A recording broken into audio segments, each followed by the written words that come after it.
In recent weeks, Emmerdale villain Al Chapman, played by Michael Wildman, has been at war with the entire Dingle family. His feud with Kane Dingle, Jeff Hordley, has gone from bad to worse, especially after Kane drove Al's son Ellis Chapman, Aaron Anthony, into the middle of nowhere, leaving him to freeze to death. Al has also caused a stir with Chaz, Lucy Pargeter, and Marlon Dingle, Mark Charnock, after he tried to con them out of £20,000 when signing over the Woolpack to him. Following a huge blaze at their beloved pub, Chaz and Marlon were left with no choice but to sell up after learning their insurance claim was void because they failed to mention the development plans. Al, who already has shares in the pub, teamed up with newcomer Gavin, Ben Richards, to buy out Chaz and Marlon. However, during Wednesday night's episode, Chaz was left furious when she realized Al had dropped his offer by £20,000. Despite the businessman explaining he had no choice, Kane then got involved and ripped up the contract.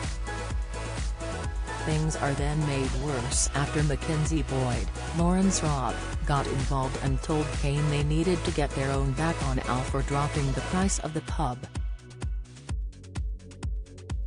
The end of Wednesday night's installment saw a hooded figure cut the brakes on Al's car, but no one knows who it is. On Thursday night's double bill, Al realized someone had tampered with his car, and he instantly blamed Kane. Despite Kane denying all knowledge about the car, he questioned Mackenzie over whether he'd cut the brakes. However, Mackenzie also denied knowing anything about it and insisted he only stole Al's phone.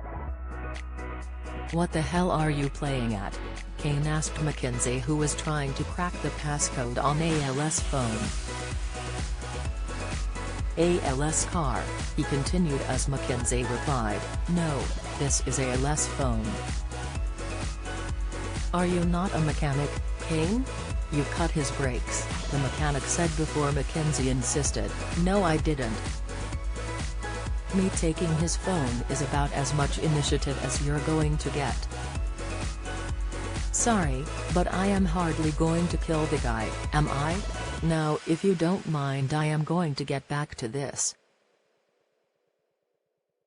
As Kane was about to leave, Mackenzie finally cracked the code on Al's phone. As he read through Al's text messages, he stumbled across one from Gavin which could implicate Al for the fire at the Woolpack. "You might want to look at this," Mackenzie said as Kane asked, "Who is Gavin?" "Gavin is the one asking Al to sort out the pub on Christmas Day," Mackenzie replied. "And if you ask me, that is somebody who wouldn't mind getting rid of Al now the dirty work is done. So, what is the plan?" Kane and Mackenzie proceeded to text Gavin to arrange a meeting from Al's phone. When the meeting took place, Mackenzie took a baseball bat as they threatened Gavin to tell them the truth. They went on to confront the businessman about Al's involvement in the fire. "What does this message say?" Gavin quizzed before Kane replied, "Sort out the pub." "It means sort out the pub?" Gavin hit back. "What Al did, he chose to do himself. That fire had nothing to do with me." Gavin explained to Kane he was backing out of the deal, which meant Al would need to pay him the £50,000 had invested back. And in a bit of desperation, Al then explained to Chaz and Marlon they needed to put the pub up for auction. Gavin went on to tell Al that Mackenzie and Kane had his phone with the incriminating text messages. Will they expose Al before it's too late? Or will Al end up killing Mackenzie to stop the truth about the blaze coming out? Emmerdale airs weekdays at 7 p.m. on ITV.